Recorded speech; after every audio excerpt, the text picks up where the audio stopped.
ГСП онлайн. Городские новости сейчас. В детском саду номер 31 проходят проверки учреждения. Родители рассказывают, в их группе с самого начала были какие-то проблемы. Более 2 лет то плесень на потолке, то сломанные кровати в спальне. Тут приходилось помогать либо своими силами, к примеру, утеплять окна, либо финансово, сообща покупать линолеум и новые столы. Терпение лопнуло, когда выживать стали любимую воспитательницу. В части доводов о сборе денежных средств с родителей заведующей детского сада номер 31 обращение направлено в Управление образования для рассмотрения по существу. В соответствии с законом о прокуратуре Российской Федерации органы прокуратуры в своей деятельности не подменяют контролирующие органы, и, соответственно, обращение родителей, воспитанников детского сада номер 31 было направлено в соответствующие контролирующие органы. Пока родители ждут ответа, ведомства ведут переписку. Например, ради получения от прокуратуры разрешения на ту самую внеплановую проверку.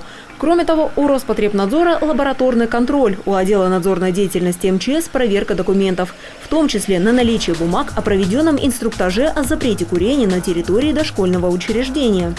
Курят они или нет, но производим осмотр помещений, также берем объяснения с заведующей и с работников. Также будет проведен внеплановый инструктаж о запрете курения на территории детского сада. В очередной раз, чтобы напомнить сотрудникам о запрете курения и о административной ответственности, которая наступает при выявлении фактов таких. Родители говорят, контролирующий визит от Управления образования их не устроил. Должностные лица смотрят на то, как разложены книги в группе, а совсем не на плесень или сломанную мебель. Мамы практически в панике. Воспитателю хотят сделать выговор за листы бумаги, лежащие не на своем месте. Однако начальник Управления образования видит ситуацию иначе. Она разъяснила нам некоторые моменты. Но даже тут не обошлось без официального письма. Служебная проверка охватила анализ работы МДУ номер 31 по всем указанным в обращении фактам, в том числе и содержание работы воспитателя группы. В беседе с воспитателем Нурмухаметовой последняя полностью отрицает предвзятость по отношению к ней со стороны заведующего Попковской. Далее сообщается, родительские жалобы частично нашли подтверждение. На потолке желтое пятно, 1 шов линолеума требует реставрации. В группе старые столы и кровати, причем 2 из них необходимо отремонтировать частично. Заведующий вынесено замечание, на сегодняшний день они все устранены. Как нам рассказали в прокуратуре, жалобы на образовательные учреждения к ним поступают регулярно. Однако за последние 2 месяца только на детский сад номер 31.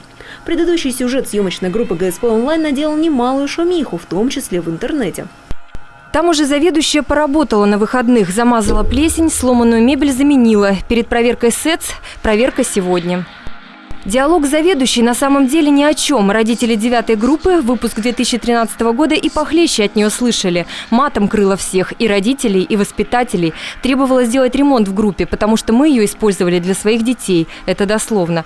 И также выживала сотрудников. Каждый год от нее уходят по нескольку воспитателей. Это уже о чем говорит. На группах стоит иногда уборщица вместо отсутствующего воспитателя. На работу к себе в сад приглашает всех подряд. Неважно, есть образование соответствующее или нет.